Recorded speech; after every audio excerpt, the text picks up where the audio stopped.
같이 기도함으로 새벽기도 시작합니다. 하나님이 우리 아버지가 되시며 우리는 하나님의 자녀입니다. 자녀가 된 감격을 가지고 자녀이기에 이 세상에서 하나님께 기도하고 간구하는 것이 응답될 거라는 믿음을 가지고 그 담대함과 자유함을 가지고 살아가는 오늘 하루가 되게 도와주옵소서.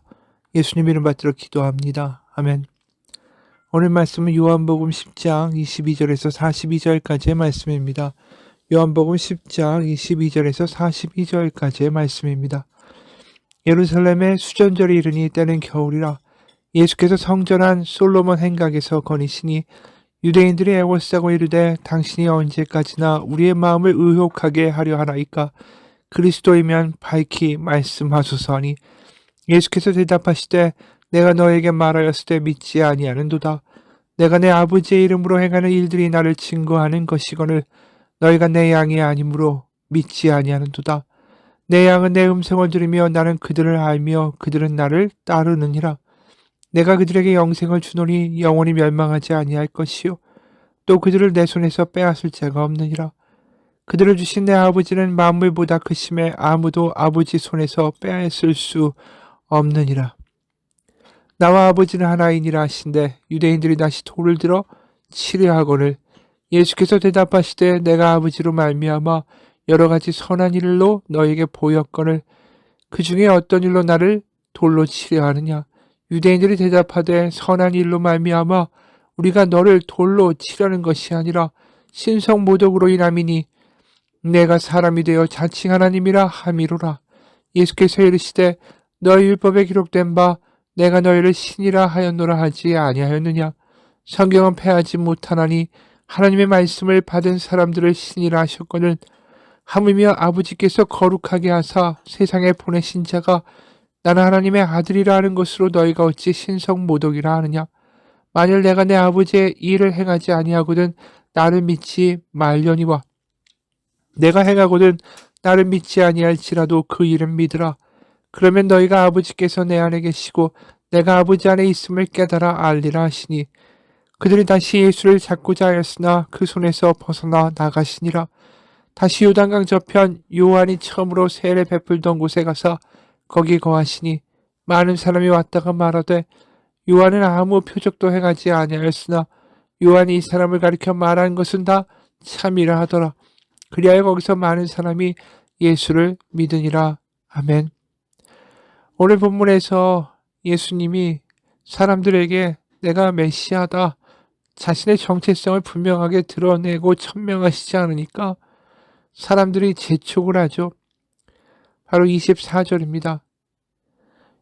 유대인들이 애워싸고 이르되 당신이 언제까지나 우리의 마음을 의혹하게 하려 하나이까 그리스도이면 밝히 말씀하소서.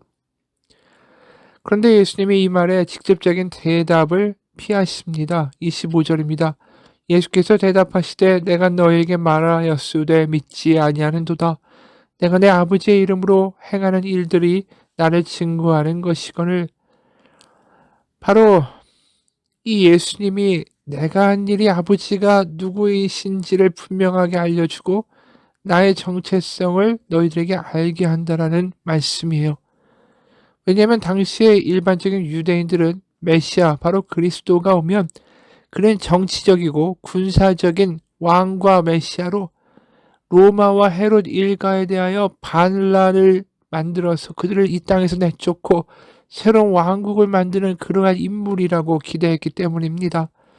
그런데 예수님이 오셔서 하는 일이 뭐냐 하면 아버지의 이름으로 행하는 일들이 무엇인가 하면 병자들을 고치고 세리와 창기와 같이 식사를 하고 율법에서 이른바 부정한 자들과 함께 거하시며 그들을 위로하시고 그들에게 형제라고 부르시며 그렇게 생활하신 거예요.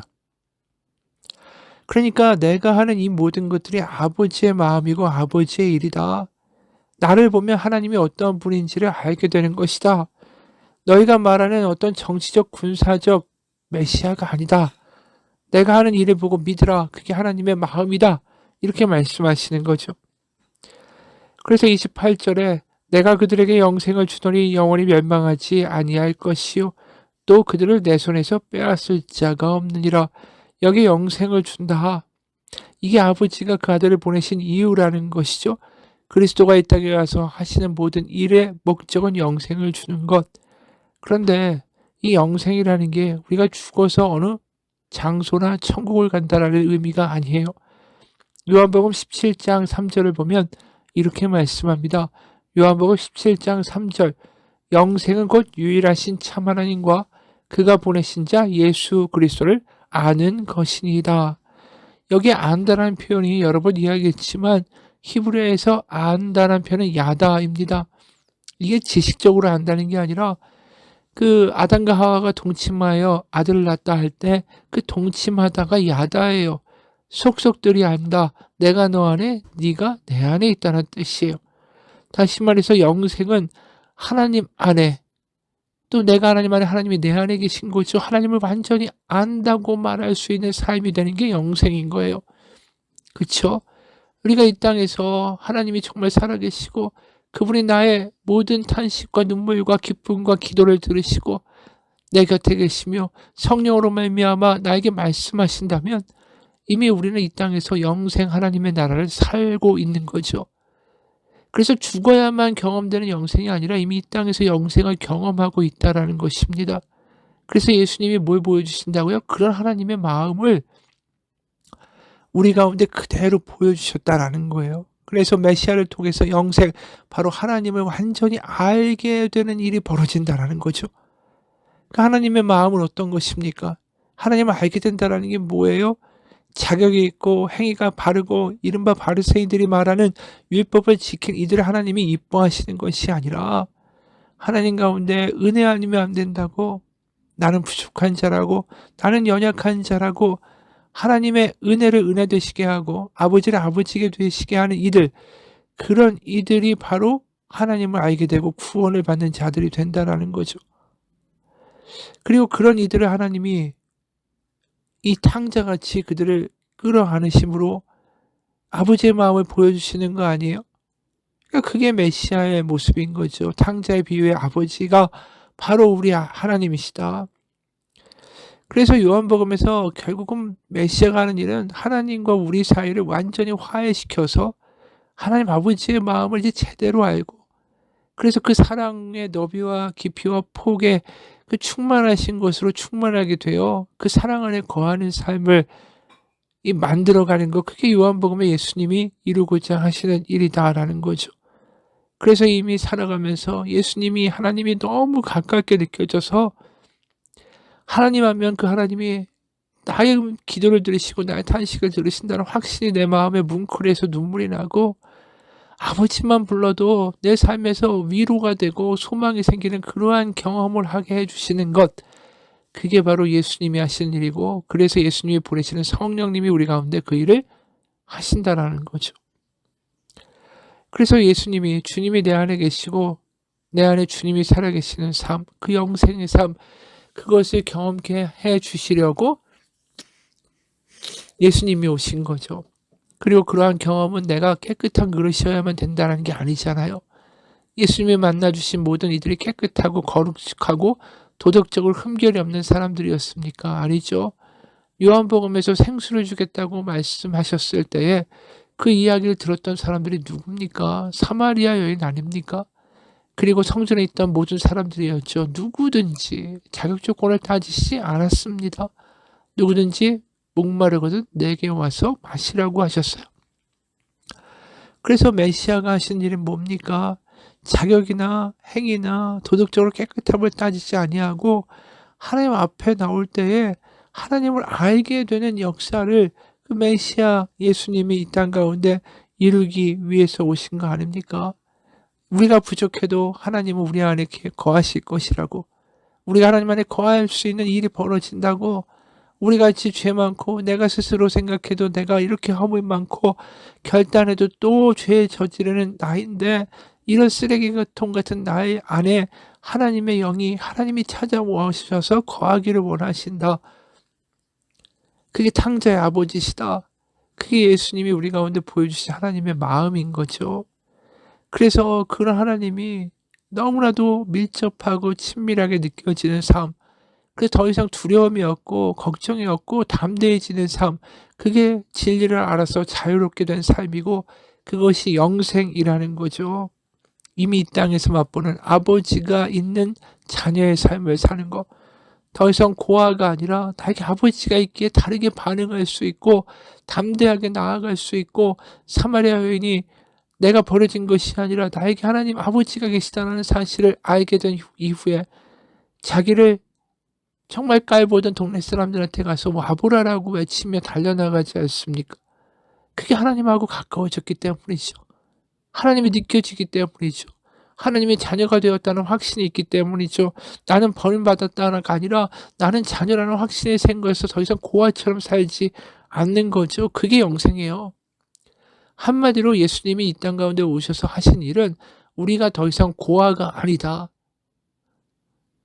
우린 더 이상 버림받은 자가 아니다. 너는 하나님의 자녀다. 그것을 누리고 담대하고 기쁨을 가지고 살아라. 이게 예수님, 바로 메시아가 오셔서 우리 가운데 말씀하신 거예요.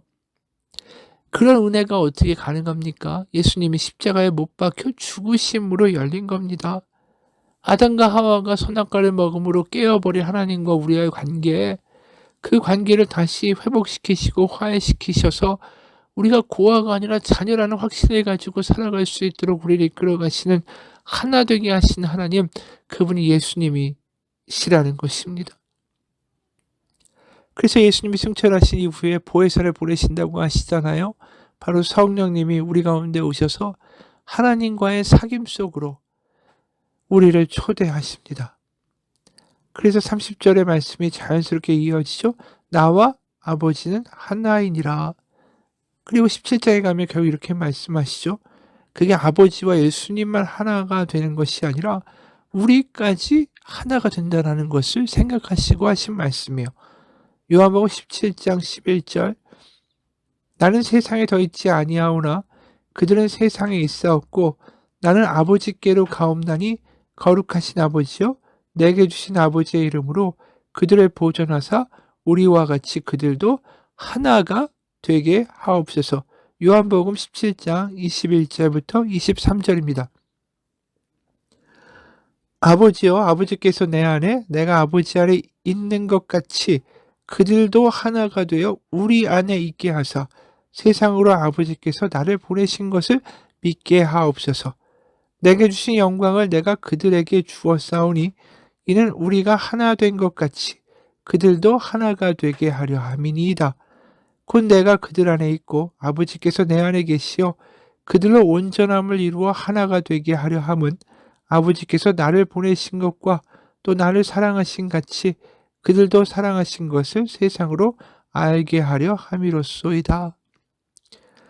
바로 하나님이 예수님과 하나인 것처럼 바로 바로 믿는 자들도 그 하나님 안으로 들어갈 수 있게 그 역할을 하신 것이 예수님이고, 17장에서 하나님 아버지께 간구하는 기도도 그거예요. 예수님이 바로 하나님과 하나인 것처럼 바로 저들도 우리 안에 하나 되게 하여 주옵소서. 그래서 저들이 하나님의 자녀라는 사실을 알고 사랑받는 자녀라는 것을 알고 세상 가운데 담대하게 자유롭게 살아가는 삶을 저들에게 부어주셔서, 이 기도가 17장이었던 거예요. 여러분, 요한복음에서 말하는 믿음은 그냥 머릿속으로 아는 믿음이 아닙니다. 주님이 내 안에, 내가 주님 안에. 그래서 하나님이 너무 밀접하게 느껴지는 삶을 믿음이라고 말하는 거예요. 그래서 그 삶을 주기 위하여 예수님이 바로 하나님과 우리 사이에 다리를 다시 놓고 화해시키기 위하여 오신 거죠. 그래서 내가 길이고 진리고 생명이라고 말씀하시는 거죠. 그래서 예수님 외에는 다른 길이 없는 거예요. 하나님께로 나아갈 수 있는 길이. 오늘 22절에도 이런 말씀을 하죠. 예루살렘의 수전절에 이르니 때는 겨울이라. 예수께서 성전한 솔로몬 행각에서 거니시니. 하필이면 왜 이때 수전절이라고 말을 할까? 오늘의 이 메시지하고도 관련이 있다는 뜻이죠. 수전절은 어떤 절기입니까? 마카비 혁명을 기념하는 절기예요. 그 로마의 지배 아래에 들어가기 전에 바로 이 예루살렘을 비롯한 유대 갈릴리 지역을 통치하던 헬라 왕국들이 있었습니다.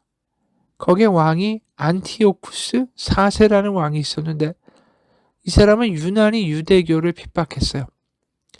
로마는 유대교를 자치권 안에서 자신들이 믿을 수 있는 종교를 허용해 줬지만 이 헬라 왕국의 안티오쿠스 4세는 유대교를 말살하고 헬라 종교를 이 유대 땅에 심으려고 했습니다.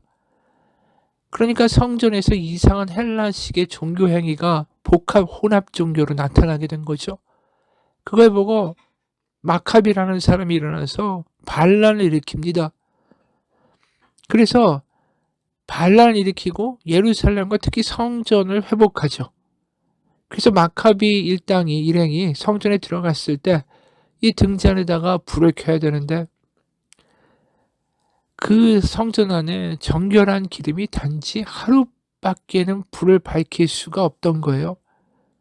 제사장이 이제 정결한 기름, 율법에 나오는 방식의 기름을 준비하는데 8일이 걸리는데 이 하루치 기름이 너무나도 신비롭게도 8일 동안 계속 꺼지지 않고 탔더라는 거예요. 그래서 이 수전들은 바로 마카비 이 사람들이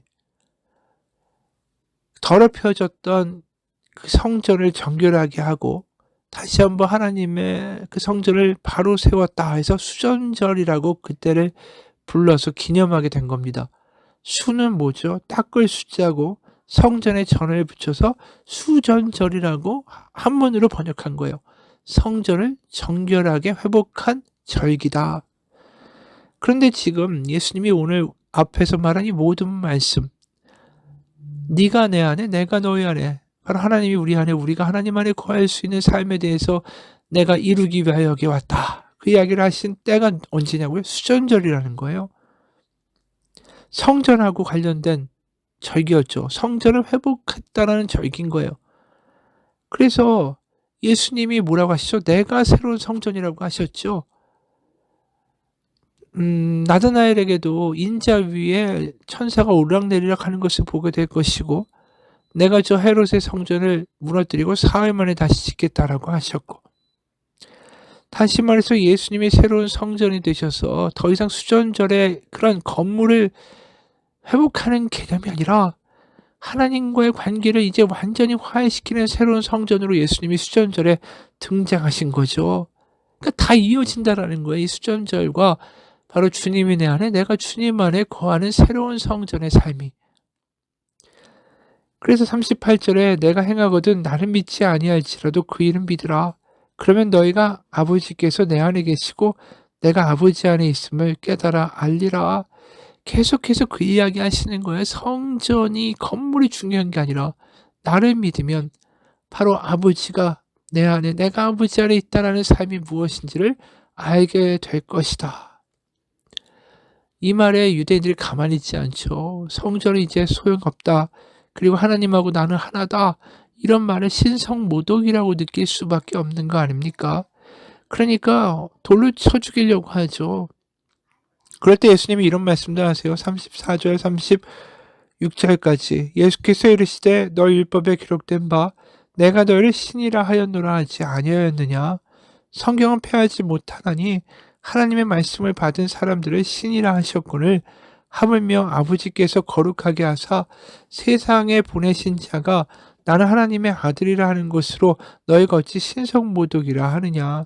내가 하나님의 아들이다라고 말하는 것은 신성모독이 아니다. 그러면서 성경 구절을 가지고 분명하게 이들에게 말씀을 하시는 거죠. 시편 82편 6절을 보면 그게 내가 너희를 신이라 하였노라 라는 대목이 나옵니다. 실제로. 근데 여기에 보면 너희를 신이라고 할 때 과연 이게 무슨 뜻이냐. 출애굽기 21장을 보면 출애굽기 21장 6절에 이런 말씀이 나옵니다. 출애굽기 21장 6절 상전이 그를 데리고 재판장에게로 갈 것이요 또 그를 문이나 문설주 앞으로 데리고 가서 그곳에다가 송곳으로 그의 귀를 뚫을 것이라. 그는 종신토록 그 상전을 섬기리라. 여기 보면 상전이 재판장에게로 그 노예, 종을 데리고 가라는 이야기가 나오죠. 여기 보면 재판장이라고 해석되어 있지만 원어로 보면 엘로힘, 바로 신이라는 뜻을 가리키는 이 히브리어가 쓰여 있어요. 엘로힘. 다시 말해서 상전이 그를 데리고 신에게, 하나님에게로 데려가라 이렇게 되어 있습니다. 여기 재판장은 결국 뭐냐 하면 이스라엘의 지도자들이에요. 재판을 해주는 사람들이죠. 그런데 이 사람들이 어떤 존재냐 하면 하나님의 마음과 긍휼을 가지고 하나님을 대리해서 약자와 눌린 자와 억울한 자를 돌보라고 부름받았기 때문에 이들을 엘로힘 하나님이라고 부르신 거예요. 다시 말해서 시편 82편 6절에 나와 있는 내가 너희를 신이라 하였노라 라는 것은 바로 출애굽기 21장의 말씀과 연결하여 보면 하나님은 이 땅에 하나님의 통치를 대신하여 행하라고 누군가를 부르셨다라는 거죠. 바로 그렇게 부름받은 자들이 결국 하나님의 자녀라는 거예요. 그래서 내가 하나님의 일을 하기 위해 부름받았고 그래서 내가 하나님의 자녀라고 말하는 것이 시편에도 나오고 출애굽기도 나오는데 그것이 뭐가 문제냐라고 말씀하시는 거죠. 그래서 37절 38절 만일 내가 내 아버지의 일을 행하지 아니하거든 나를 믿지 말려니와 내가 행하거든 나를 믿지 아니할지라도 그 일은 믿으라. 그러면 너희가 아버지께서 내 안에 계시고 내가 아버지 안에 있음을 깨달아 알리라. 그렇죠. 내가 하나님의 마음을 그분의 통치를 대신해서 이곳에서 보여주고 있는 거다. 내가 하고 있는 일을 봐라. 이게 하나님의 일이 아니냐. 약자와 눌린 자를 출애굽처럼 그 재판관이 하는 것처럼 그들을 자유케 하고 병든 자를 고치고 눈먼 사람들을 낫게 하고 문둥병자를 회복시키는 거 그게 하나님이 원하신 일이고 내가 이 땅에서 그 일을 대신하여 하나님이 보내셔서 하고 있는 것이다. 나는 그분이 보내셔서 하고 있기 때문에 나 하나님의 아들이라고 불리는 것이 하나도 문제가 아니다라고 하신 거예요. 다시 말해서 예수님이 계속해서 이야기하시는 건 하나님의 마음이 어떤 건지 좀 깨달아라. 안식일에 뭐 1km 이상을 걸으면 안 된다. 뭐 불에 켜면 안 된다. 이런 말도 안 되는 것 가지고 율법이라고 우기지 말고 제발 하나님의 마음이 무엇인지 그 말씀을 깨달아서 감동하고 그래서 하나님 안에 거하는 삶을 살아라. 그래서 하나님을 사랑하게 되고 하나님이 나를 자녀 삼아 주셨다라는 감격으로 인해서 더 이상 내가 나에 대한 걱정을 하지 않아도 되고 하나님이 나를 책임지시니까 그래서 내 마음에 그렇게 생긴 자유와 여유와 담대함을 가지고 이웃을 사랑해 주라. 그게 율법이 결국 이루고자 하는 것이다. 그래서 하나님을 사랑하고 이웃을 사랑하는 삶, 그 삶을 내가 너에게 보여주러 왔다. 여러분, 우리가 믿는 예수님이 이 일을 하신 거예요. 우리에게 하나님의 마음을 알려주셔서 자유케 하시고 자녀의 권세를 가지고 살게 하시고 담대하게 하시고 다르게 살게 하시고 하나님과 하나가 되는 그 밀접하고 감격인 삶을 우리 가운데 이루기 위해서 오신 것입니다. 여러분, 그게 영생이에요. 우린 시한부 인생입니다. 다. 근데 무슨 눈앞에 보이는 거 더 얻겠다고 일희일비하고 내가 더 낫다고 누굴 미워하고 질투하고 거기에 우리 인생을 걸겠습니까? 하나님이 우리 안에 오시면 그게 더 이상 문제가 되질 않습니다. 요한복음에서 예수님이 이야기하시는 모든 문제 해결책은 이거라는 거예요. 주님이 내 안에 내가 주님 안에 거하면 그 모든 것들이 더 이상 문제가 되지 않는다. 그래서 내가 그것을 너에게 주려고 이곳에 왔다. 생수를 받으라. 그렇죠. 우리가 목마르다는 게 뭐예요? 우리의 삶 속에서 매일매일 시달리고 눈앞에 있는 것에 일희일비하고 실망하고 좌절하는 삶 속에서 자유케 되어 이제 하나님 내가 자녀라는 감격을 가지고 살기 원합니다. 더 이상 세상 사람들의 눈치 보면서 힘들어하면서 어떻게든 내 스스로 뭐 해보려고 근근히 살아가는 그 삶이 아니라 하나님의 자녀로서 담대하고 자유를 경험하는 삶을 살기 원합니다. 이게 목마름이죠. 그 목마름을 가지고 나갈 때 하나님은 생수를 주시고 하나님의 샬롬을 우리 가운데 허락하십니다. 바로 그 삶을 예수님이 우리 가운데 주시는 그 보석과 같은 삶을 누리시는 오늘 하루가 되시게 주님의 이름으로 축원합니다. 기도하겠습니다. 하나님, 예수님이 오셔서 우리에게 주신 것은 그냥 죽으면 천국 간다라는 입장권이 아닙니다. 이 땅에서 하나님을 아버지로, 우리는 자녀로 그 감격되고 자유롭고 담대하고 다르게 살 수 있는 삶을 선물로 주기 위하여 이 땅 가운데 오셨습니다. 우리가 그 삶을 원합니다. 더 이상 세상에 지쳐있고 낙담하여 있고 남을 질투하고 있고 하루하루를 걱정 가운데 근심 가운데 살아가 있는 그 삶을 벗어내고 이제 아버지 안에 거하고 아버지가 주시는 만나를 먹으며 아버지가 주시는 감격과 사랑과 자유와 담대함을 경험하며 살아가기 원합니다. 그 목마름으로 나아갈 때 누구든지 목마른 자는 내게 와서 마시라고 하신 예수님의 말씀대로 우리 가운데 생수의 강이 넘쳐나는 은혜가 있게 하여 주옵소서. 예수님 이름 받들어 기도합니다. 아멘.